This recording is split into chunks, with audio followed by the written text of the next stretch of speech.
Hey everybody, welcome back to my channel. This is WireDogSec, back with another video for you guys. Today's video, we are in TryHackMe. This is the SOC Level 1 learning path. This is the Digital Forensics and Incident Response module. This is the Volatility Room. Learn how to perform memory forensics with volatility. Hopefully, you all are excited to learn something today. Be sure that you are taking notes that are relevant to you and that you will understand when you can reference them later on.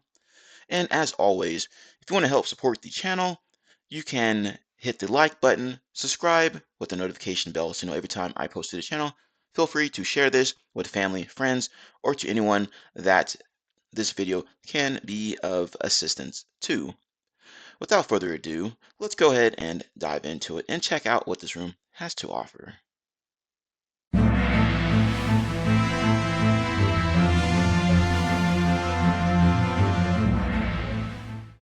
Okay, before we get into task number 1, you may want to go to task number 3 here and start up this virtual machine.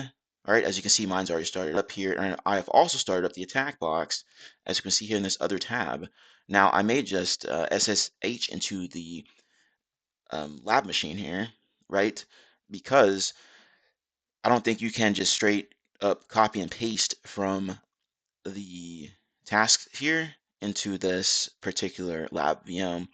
And I know that can be a pain sometimes. So I may just go to my THM attack box here and just SSH with these credentials and information here. All right, so just take that into consideration as we're going through here. Now let's go ahead and take a look at task number 1 here. I'm just going to get this out of the way. Volatility is a free memory forensics tool developed and maintained by Volatility Foundation, commonly used by malware and SOC analysts with the blue team, or as part of their detection and monitoring solutions. Volatility is written in Python and is made up of Python plugins and modules designed as a plugin or plug and play way of analyzing memory dumps. Volatility is available for Windows, Linux, and Mac OS and is written purely in Python. Volatility is well known out there in the defer space. This room uses memory dumps from THM rooms and memory samples from Volatility Foundation. It says before completing this room, we recommend completing the core Windows processes room. If you plan on using your own machine or the attack box to run Volatility, download the files attached to this task. If you plan to use the provided machine, you can deploy it in task 3. Read the above and move on to installing Volatility. All right, and there's the task files up there if you want to take that route. And it's absolutely true. Core Windows processes, I have a video of that as well on my channel, so check that out. If you're interested, you should be aware of some of the processes in regards to Windows so that you know what you're looking at inside of these tools here. All right, this goes back to knowing the foundations, fundamentals of IT and systems. Task number 2 here, Volatility Overview. From the Volatility Foundation, Wiki Volatility is the world's most widely used framework for extracting digital artifacts from volatile memory, RAM, samples. The extraction techniques are performed completely independent of the system being investigated, but offer visibility into the runtime state of the system. This framework is intended to introduce people to the techniques and complexities associated with extracting digital artifacts from volatile memory samples and provide a platform for further work into this exciting area of research. Volatility is built off of multiple plugins working together to obtain information from the memory dump. To begin analyzing a dump, you will first need to identify the image type. There are multiple ways of identifying this information that we will cover further in later tasks. Once you have your image type and other plugins sorted, you can then begin analyzing the dump by using various volatility plugins against it. That will be covered in depth later in this room. Since volatility is entirely independent of the system under investigation, this allows complete segmentation but full insight into the runtime state of the system. At the time of writing, there are 2 main repositories for volatility, one built off of Python 2 and another built off of Python 3. For this room, we recommend using the Volatility 3 version built off of Python 3, and here's the link to that here on this GitHub. Note then, or when reading blog posts and articles about volatility, you may see Volatility 2 syntax mentioned or used. All syntax changed in Volatility 3, and within this room, we will be using the most recent version of the plugin syntax for Volatility. Read the above and move on to installing Volatility. So go ahead and do that here. Now we're on task number 3, as I referenced earlier. Since Volatility is written purely in Python, it makes the installation steps and requirements very easy and universal for Windows, Linux, and Mac. If you already attempted to use Python on Windows and Mac, it is suggested to begin on Linux. However, all operating systems will work the same. If you're using TryHackMe's attack box, Volatility is already present on the box, and you can skip these steps and move on. Awesome. So I'm using the attack box. I'm going to skip these steps. But if you are installing this tool in Python, be sure to follow these steps here to do that. Okay. And also, let's see here. We have an Ubuntu machine with Volatility and Volatility 3 already present in the opt directory, along with all the memory files you will need throughout this room. The machine will start in a split screen view. In case VM is not visible, use the blue split screen or split view button at the top right. Here's the IP address, here's the username, and the password infected. Read the above and install Volatility, or start the attack box, or boot the provided machine. Okay, so I think I am pretty good to go. If you're not, be sure to follow those steps to get in there. Now I'm going to go to this show split screen here, as we saw briefly earlier, just to get logged in case we need to use copy and paste things in here. So let's go ahead and SSH into that. So we're going to SSH, and then THM analyst at that IP address, which is 10.201.73.44. And we're just going to hit enter. Whoops. Okay. Let's go ahead and do yes then. There we go. Infected. Bam. Now we're in there. So let's go ahead and clear this out. You can see my name changed there, right? And you can do host name if you want to double check things, right? Who am I? Typical things you'd see or want to look at, right? Hey everybody, this is WireDogSec. Just a quick reminder to subscribe to the channel and hit the notification bell. Once you hit the notification bell, be sure to set to all notifications so you know every time I post to the channel, upload a video, all that good stuff. Let's continue to grow our glorious community here.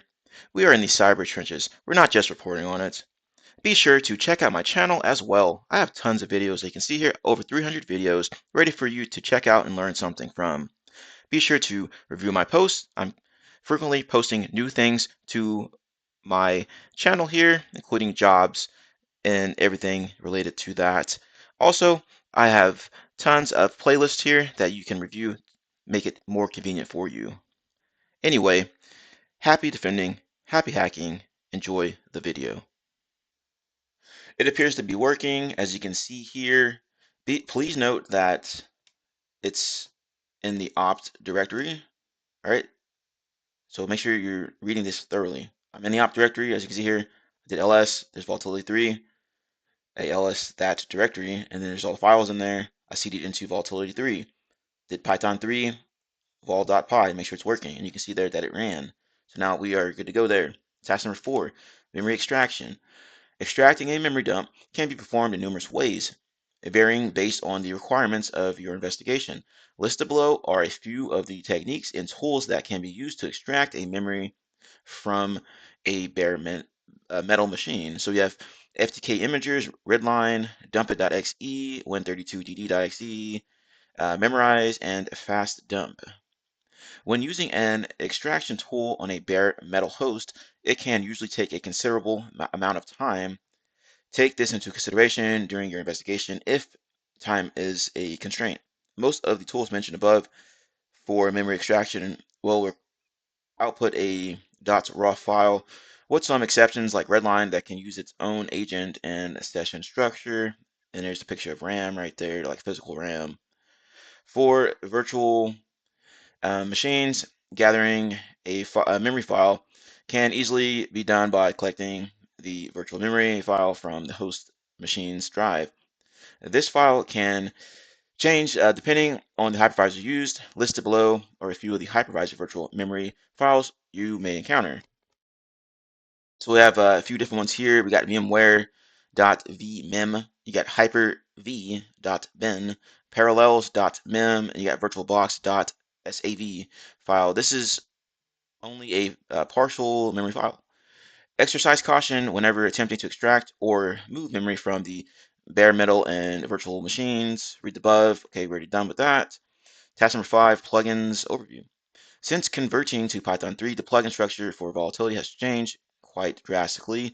In previous Volatility versions, you would need to identify a specific OS profile exact to the operating system and build a version of the host, which could be hard to find or used with a plugin that could provide false positives.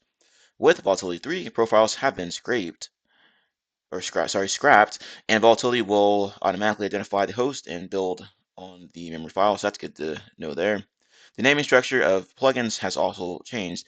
In previous version of Volatility, the naming convention has been simply the name of the plugin and was universal for all operating systems and profiles. Now with Volatility 3, you will need to specify the operating system prior to specifying the plugin to be used. For example, windows.info versus linux.info.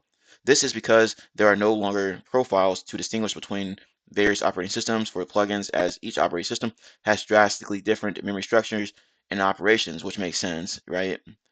Look below for options of operating systems plugin syntax. You get .windows, .linux, .mac. At least it's easy to understand, right? Right, it's named after the operating system. You want to look at Windows stuff, Windows, Linux, Linux, Mac, Mac. There are several plugins available with Volatility as well as third-party plugins. We will only be covering a small portion of the plugins that Volatility has to offer. To get familiar with the plugins available, utilize the help menu.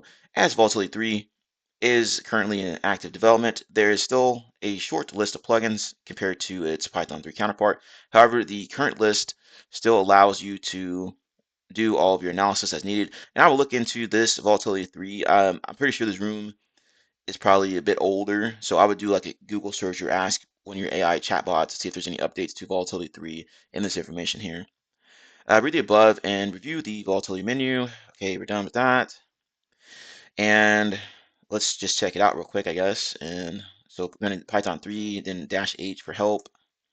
There we go. There's the help information there. As with like most tools out there, usually you'll do like a -H for like shorthand help or dash dash help spelled out, right? Like this for like the long form. But as you can see here, we can use -H to gather some more information on how to use this particular tool and its options and plugins and whatnot. Let's continue on to task number 6, identifying image info and profiles. By default, Volatility comes with all existing Windows profiles from Windows XP to Windows 10. And like I said, this room is a bit old. Windows 10 is already end of life or end of support, right, as of October 2025. And Windows 11 is the new one for like desktop operating systems in regards to Windows. So once again, be sure to do some quick research on this and what Volatility 3 can support. Image profiles can be hard to determine if you don't know exactly what version and build the machine you extracted a memory dump from was. In some cases, you may be given a memory file with no other context, and it's up to you to figure out where to go from there. In that case, Volatility has your back. It comes with the image info plugin. This plugin will take the provided memory dump and assign it a list of the best possible OS profiles. OS profiles have since been deprecated with Volatility 3, so we will only need to worry about identifying the profile if it is using Volatility 3 or 2. This makes life much easier for analyzing memory dumps. Note image info is not always correct, and you can have varied results depending on the provided dump. Use with caution and test multiple profiles from the provided list. That's good to know there. If we are still looking to get information about what the host is running from the memory dump, we can use the following 3 plugins: Windows.info, Linux.info, and Mac.info, as we saw earlier. This plugin will provide information about the host from the memory dump. Here's the syntax. So Python 3, vol.py -f, then the file, and then you're going to run windows.info against that. Okay, so questions here. Read the above and move on to listing processes and connections. Okay, to practice any commands in this room, you can utilize either of the memory files present in the scenarios investigation directory or downloaded from task number 1. Interesting to know there. So be sure that to note they're going to be here in this directory or whichever one you put them in. Task number 7, listing processes and connections. 5 different plugins within Volatility allow you to dump processes and network connections, each with varying techniques used. In this task, we will be discussing each and It's pros and cons when it comes to evasion techniques used by adversaries. The most basic way of listing processes is using pslist. This plugin will get the list of processes from the doubly linked list that keeps track of processes in memory, equivalent to the process list in Task Manager. The output from this plugin will include all current processes and terminated processes with their exit times. Here's the syntax for that: Python 3 vol.py-f file windows.pslist. Some malware, typically rootkits, will, in an attempt to hide their processes, unlink itself from the list. By linking themselves from the list, you will no longer see their processes when using pslist. To combat this evasion technique, we use the pscan. This technique of listing processes will locate processes by finding data structures that match the underscore EP process. While this technique can help with evasion countermeasures, it can also cause false positives. Here's the syntax for that. Windows.pscan. The third process plugin, pstree, does not offer any kind of special techniques to help identify evasion like the last two plugins. However, this plugin will list all processes based on their parent process ID using the same method as pslist. This can be useful for an analyst to get a full story of the processes and what may have been occurring at the time of extraction. And then to run that, the usual syntax, right? Then you got windows.pstree. Now that we know how to identify processes, we will also need to have a way to identify the network connections present at the time of extraction on the host machine. Netstat will attempt to identify all memory structures with a network connection, and here's the syntax for that: windows.netstat. This command in the current state of Volatility 3 can be very unstable, particularly around old Windows builds. To combat this, you can utilize other tools like the bulk extractor to extract a pcap file from the memory file. In some cases, this is preferred in network connections that you may or that you cannot identify from Volatility alone. Here's a link to that tool here. The last plugin we will cover is dlllist. This plugin will list all DLLs associated with processes at the time of extraction. This can especially be useful once you have done further analysis and can filter output to a specific DLL that might be an indicator for a specific type of malware you believe to be present on the system. Here's the syntax for that. So windows.dlllist. And the question, read above and practice dumping processes into connections on the provided memory file. Okay, so let's play around with this for a little bit before we move on to this next task here. All right, let's take a look and play around with a couple files here. Now we are in opt volatility. I did ls in here, and you have various files here. Now, remember it mentioned a couple of other image files, different types earlier in this room. We got this dump.raw, dump.vmem inside of here that we can play around with. Okay, so I'm going to fire off Python 3 vol.py-f, and I'm going to use dump.raw and then run this windows.info. Now, it did say that it could be difficult to determine like what OS that the image is from, but let's see if this works for Windows. And this looks like a Windows one. As you can see, we have information that came back from that one. Now, if you try a different one, so we got windows.info. Now, what happens if we put mac.info in there? What will happen? Okay, now you can see that it's throwing errors and whatnot, volatility error inside of here. So I'm pretty sure that's a good way to, I guess, determine which one to use here. Okay. If anyone knows a better method, be sure to put that in the comments. All right. I don't use volatility too often, usually only in like a lab environment and whatnot. All right. So we have dump.raw. Let's try dump.mem. I think that was what it was. Let's check real quick. vmem. So we'll just change .raw to .vmem. Okay. And then, of course, we'll change this to windows.info. There we go. So we have information back here. Okay.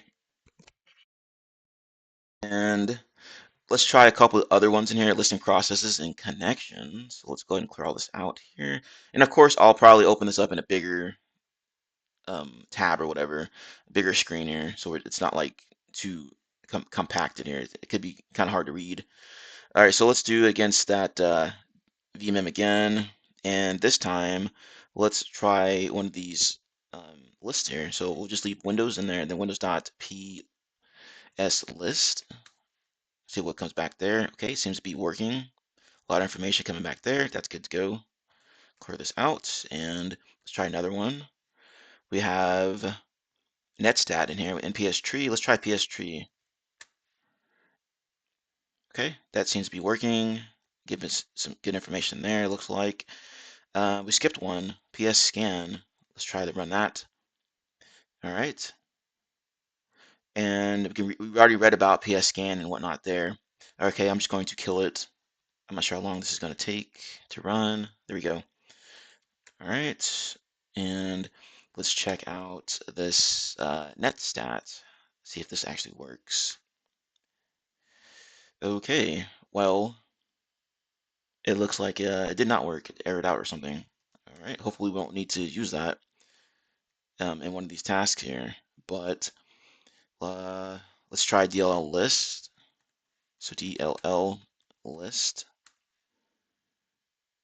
Okay, cool. A lot of DLLs there. And let's just go ahead and kill it again. And I just want to take a look at this real quick. Okay, sweet. So it looks like we're good to go, except for this netstat one. It gave us an error. I'm not sure what's going on there. I mean, it did say that it's very unstable, so maybe that's why. And if we wanted to do this, probably have to use this other tool here and look at this extract a PCAP file. Okay, so task number 8 here. Let's go ahead and dig into this one. Volatility hunting and detection capabilities. Volatility offers a plethora of plugins that can be used to aid in your hunting and detection capabilities when hunting for malware or other anomalies within a system's memory. It is recommended that you have a basic understanding of how evasion techniques and various malware techniques are employed by adversaries, as well as how to hunt and detect them before going through the section. And this is a very important piece here. Okay, some of this will come from obvious real world experiences, aka being in the cyber trenches out there, putting out those fires and dealing with these investigations and whatnot. Now, another option is that you can go out and read various different research papers, SANS white papers, okay, different security blogs and technical write-ups. Okay, there's the DFIR report that you can go and check out, and there's tons of other information out there. Okay, just use one of those fancy AI chatbots and ask it to provide some resources that can further your knowledge in those areas if you don't have those particular real world hands-on keyboard experience in dealing with those investigations and whatnot. It can be of assistance. Okay, a lot of times you have to go outside this lab work here to build up your skills and knowledge areas so you know what looks suspicious and what appears to be normal, right? Okay, so let's go ahead and continue on here. The first plugin we will be talking about that is one of the most useful when hunting for code injection is Malfind. This plugin will attempt to identify injected processes and their PIDs, which is process IDs, along with the offset, address, and hex, ASCII, and disassembly view of the infected area. The plugin works by scanning the heap and identifying processes that have the executable bit set RWE or RX. I'm assuming that's read, write, and execute, or read and execute, and or no memory mapped file on disk, fileless malware. If I'm wrong about this, post that in the comments. Based on what Malfind identifies, the injected area will change. An MZ header is an indicator of a Windows executable file. The injected area could also be directed towards shellcode, which requires further analysis. And here's the syntax for that. Okay, so windows.malfind. Volatility also offers the capability to compare the memory file against YAR rules. YAR scan will search for strings, patterns, and compound rules against a rule set. You can either use a YAR file as an argument or list rules within the command line. And there's windows.yarscan there.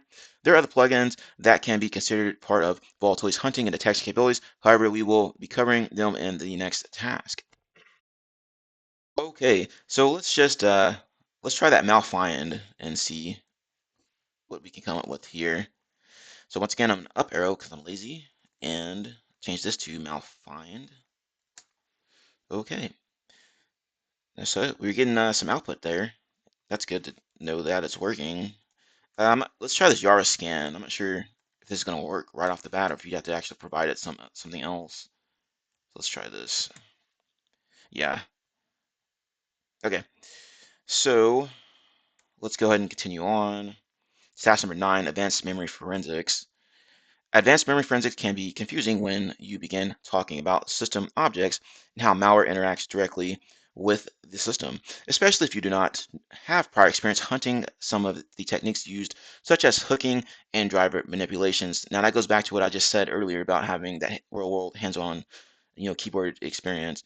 When dealing with an advanced adversary, you may encounter malware, most of the time rootkits that will employ very nasty evasion measures that will require you as an analyst to dive into the drivers, mutexes, and hooked functions. A number of modules can help us in this journey to further uncover malware hiding within memory.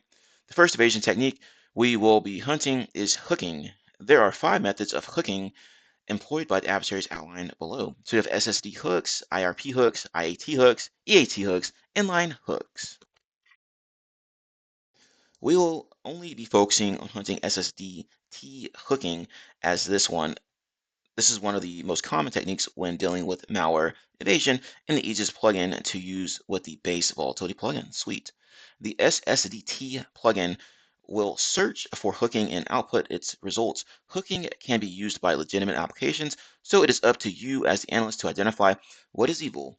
As a brief overview of what SSDT hooking is, SSDT stands for System Service Descriptor Table.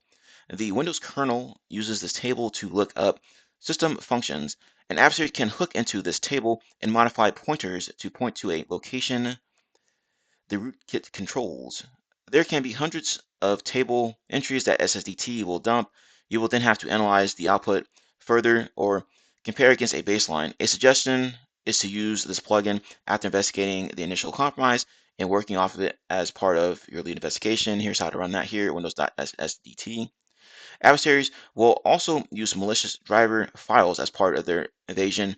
Volatility offers 2 plugins to list drivers. So let's check out this first thing here. We're going to change this to SSDT and see if it runs. There we go there. Okay. And it says the modules plugin will dump a list of loaded kernel modules. This can be useful in identifying active malware. However, if a malicious file is idly waiting or hidden, the plugin may miss it. This plugin is best used once you have further investigated and found potential indicators to use as input for searching and filtering. Okay, so make sure to take that into consideration, but we're just going to run it as is and see what it looks like. Okay. The driver scan plugin will scan for drivers present on the system at the time of extraction. This plugin can help to identify driver files in the kernel that the modules plugin might have missed or were hidden. As with the last plugin, it is again recommended to have a prior investigation before moving on to the plugin. It's also recommended to look through the modules plugin before a driver scan. And here's how to run it, windows.driver scan. And let's go ahead and run it to see what it looks like. Okay. In most cases, driver scan will come up with no output. However, if you do not find anything with the modules plugin, it can be useful for to attempt using this plugin. Okay, so that's good to know there. It says there are also other plugins listed below that can be helpful when attempting to hunt for advanced malware in memory. So we got ModScan, we got driver, IRP, we got callbacks, we got IDT, we got API hooks, we got mod dump, and we got handles. Note, some of these are only present on Volatility 2 or are part of third-party plugins. To get the most out of Volatility, you may need to move to some third-party or custom plugins. So that's good to know there. Okay, question time. Read the above, practice looking through the SSDT and drivers, which we just did. Research other plugins provided. Some of them may be used within the practical investigations. Interesting to know. Okay, so let's go ahead and kill this because this is taking a while. If it lets me kill it, there we go. All right, so we're gonna up arrow again and let's try mod scan. See if that works. Okay, so there we go there. I'm gonna go ahead and kill this as well. Okay, and let's try another one. IDT. I'm just gonna select some random ones to see if what works. So that one didn't seem to work. Let's try callbacks. Okay, once again. And mod dump. Okay. That didn't appear to work, it looks like. Let's just try one more. Let's try handles. Okay, sweet. So that one seems to be running. And let's go ahead and stop that. Kill that and let's get ready for this next task here. Continue on to task number 10, practical investigations. Case 001. Bob, this isn't a horse. Your SOC has informed you that they have gathered a memory dump from a quarantined endpoint thought to have been compromised by a banking Trojan masquerading as an Adobe document. Your job is to use your knowledge of threat intelligence and reverse engineering to perform memory forensics on the infected host. You have been informed of a suspicious IP in connection to that file that could be helpful. So there's the suspicious IP right there. The memory file is located in the scenarios investigations investigation-1.vmem. And then you have case number 2 here. That kind of hurt my feelings. You have been informed that your corporation has been hit with a chain of ransomware that has been hitting corporations internationally. Your team has already retrieved the decryption key and recovered from the attack. Still, your job is to perform post-incident analysis and identify what actors were at play and what occurred on your systems. You have been provided with a raw memory dump from your team to begin your analysis. The memory file is located in the scenarios, investigations, and investigation-2.raw. And we have questions here that reference each investigation here looks like. So as per usual with my videos, I want you to pause the video and go through and try to answer these questions yourself. Then once you're done, if you get stuck, come back to my video and then we will step through it together. Good luck and have fun, and be sure to reference your notes as you're going through this room. Let's take a look at some of these questions here. What is the build version of the host in case 001? Now, let's go ahead and take a look here. I'm going to up arrow, and what I did was use this windows.info to gather that information. Once you run that, it will give you some outputs, various different information about that image file. So let's see here. They need the build version, and the one you need to find here is this nt build lab, and grab this here. Plug that in as your answer. Next one. What is the time that the memory file acquired in case 001? Now time is going to be the system time here. So go ahead and grab that information here. And this next one, what process can be considered suspicious in case 001? Now you have to go back and use those listing processes and connections, right? In task number 7, there's different ways to do that. You got pslist here, you got pscan, okay? So you have a few options here. You even have pstree. I used pstree here, and you could probably use those other ones as well to find that particular answer. So I'm going to clear this out to make it easier to read if I could spell. So I'm up arrow, and then I'm going to go back to this here. Okay, so Python 3 vol.py-f, and then our file is that one here, this investigation-1.vmem, windows.pstree. Go ahead and hit that. Now you'll have to go in and review these image file names, okay? Before in this room, if you're not familiar with knowing what's suspicious and what's normal on the box here, then it can take some time to investigate this particular task here. But as you can see, if you're like new, then you would probably do a lot of Googling or even use an AI tool to help you with this. So you'd go through and look at these processes and try to determine, okay, what's normal, what's not. Now, SVC host, a lot of malicious software can pretend to be SVC host, so take that into consideration as well. But anyway, once you've eliminated the ones that appear to be normal processes, you can go in and try to determine the one in question, okay? Like this ouch.exe, I don't even know what that is off the top of my head. I'd have to use Google or, ChatGPT or something to help me out there. Now, what I do see in here that seems of interest is going to be this reader underscore sl.xe, okay? So that looks suspicious to me, all right?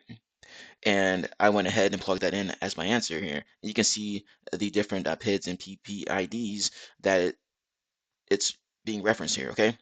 So I plugged that in as my answer for that one.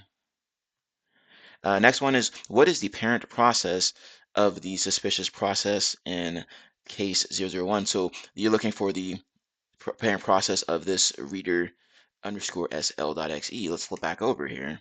Okay, so this reader or underscore sl.xe. Okay, and if we scroll up a little bit, you can see these names up here. the PID on the left, and then the PPID, which is the parent process ID. So let's go back down here, and we can see our answer is right there. Okay, so we needed to get that particular process that was running it for that. So the parent process of that would be that explorer.exe, as we can see there. Okay, so there's our um, PPID there, right? So PPID is going to be 1484, and then you can see it being used there for the parent, or the PID for explorer.exe there. And the next one says, what is the PID of the suspicious process in case 001? So the suspicious process is this reader, okay, and we need to find the PID for that. Let's flip back over to our VM here. There's reader right there, and then if we scroll back up again, there's our PID. All right, so scroll back down, and then the PID is going to be this 1640. So grab that as our answer there. All right, so we're good to go there. And the next one, what is the parent process PID in case 001? So once again, we're going to get that PPID, okay? And there's the PPID being referenced, 1484, right? 1484, and then 1484 again up there from explorer.exe. So that's going to be our answer there for that one. And next one, we need to look at what user agent was employed by the adversary in case 001. So let's see if we can find that. Okay, for this one, it says what user agent was employed by the adversary in case 001. If you click the hint here, it can give you the syntax to use, okay? So you're going to use this dump here, and they're going to type in the suspicious PID, and then it says once the dump is stored, use the strings star.dmp, and then pipe that into grep, and then grepping on user agent. So let's flip over to our VM, and I already have it ready to go. Okay, so there's our image file there. It's going to send it to the temp directory, and then we're running this windows map dash dash PID. The suspicious PID was a 1640, then dash dash dump. So let's run this, and this doesn't take too long to run. Once this finishes, we're going to run the strings against it. So I think it takes a few seconds to run, and so we're done there. And you can do ls on the TMP, and you can see there's our file there. All right, so we have our file. Let's go ahead and clear the screen. Clear the screen. And I'm going to paste strings on that file, pipe it into grep, and then we're looking for this user agent, and then there's our answer there. There's Mozilla, yada, yada, yada. So let's go ahead and grab this. I believe this is the part we need to plug in here. Okay, let's see. And this was Chase Bank, one of the suspicious bank domains found. All right. Let's see if we can find that information. Okay, this one's asking about Chase Bank, if it was found in there as one of the suspicious bank domains. And basically, it's going to be similar to what we already did. Okay, as you can see, I've already ran it. You can see Chase comes up several times in here. Now you're going to have to review this file, but if I scroll back up, actually to make it easier, let's just clear it and run it again. You can run strings against it and then pipe it into grep and then just search on Chase, right? And then you can see Chase is mentioned several times inside of here. Okay, let's check out this next one. What suspicious process is running at PID 740 in case 002? Okay, so once again, we'll have to take a list of those processes. I'm going to just copy and paste this, and we're going to run this on investigation-2.raw and then windows.pstree. So we're going to use pstree. Again, there's other ones you can use as well if you want to use those. I'm going to use pstree. And right off the bat, you can see something funky in here. You can see this at WannaCry Decryptor. A lot of suspicious activity appears to have been happening here, but we need to look at PID 740. Okay, so that is PID 740. So if we scroll back up here, PID, scroll back down, 740, and then there's the WannaCry. I mean, this was just blatantly obvious, right? A lot of times, probably most of the time, it's not going to be this blatantly obvious. Okay, so take that into consideration here. But there's another one in here too, CTF-mon, that doesn't appear to be, something that as of normal. I mean, I would, Google what this is and what it does, right? So any process in there that I'm not familiar with, I would, do some research on it. You're gonna have to do that in the real world. Okay, what is the full path of the suspicious binary in PID 740 in case 002? Okay, so if we can't find it here, we'll have to run a different module and then try to figure that out. Okay, for this one, you're going to have to use this windows.dlllist and then pipe that into grep, and then we're grepping on 740 for that PID. Okay, so we needed it to figure out the full path of the suspicious binary with the PID 740. Now you can click this hint here and it'll tell you that you can use that particular module. Okay, so that's the one we're going to use. Hit enter.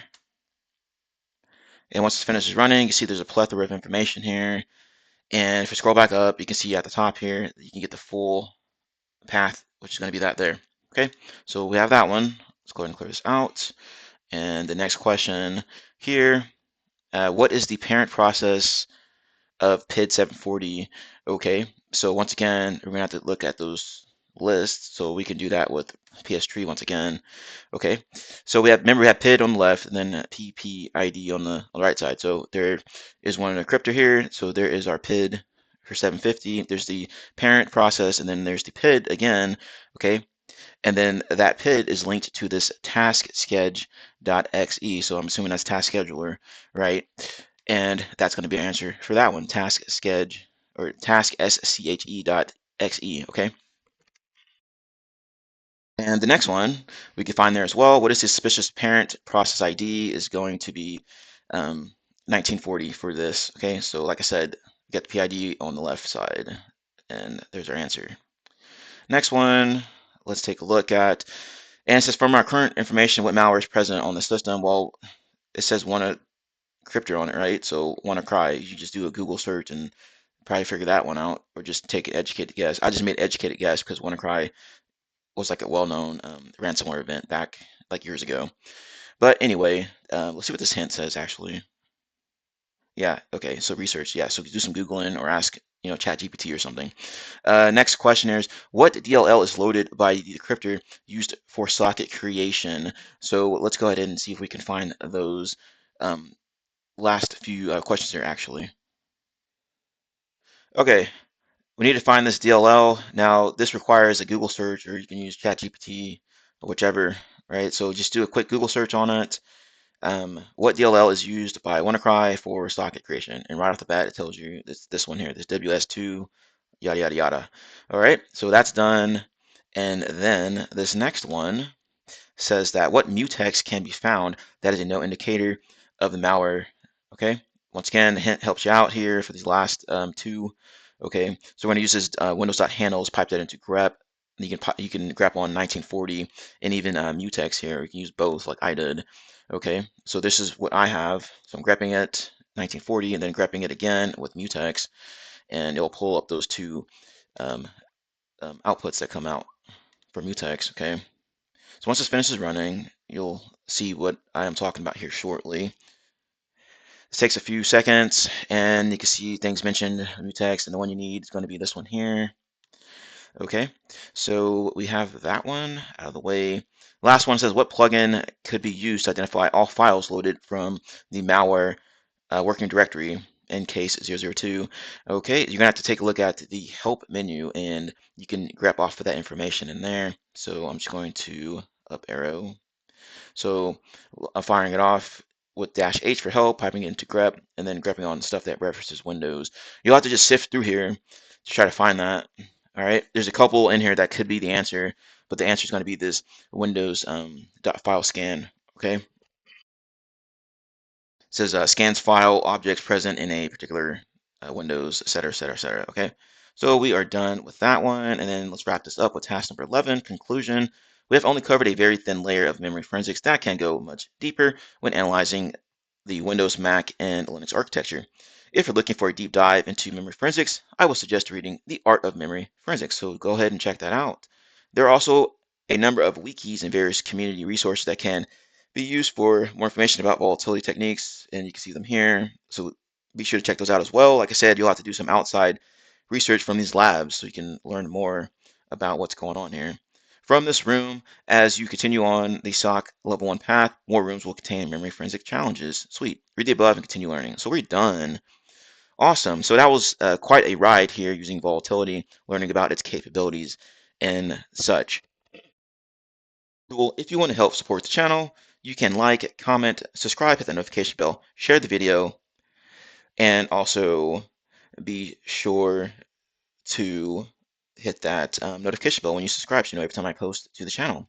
As always, thank you all for taking the time to watch the video. Have a nice day, and I will see you in the next one.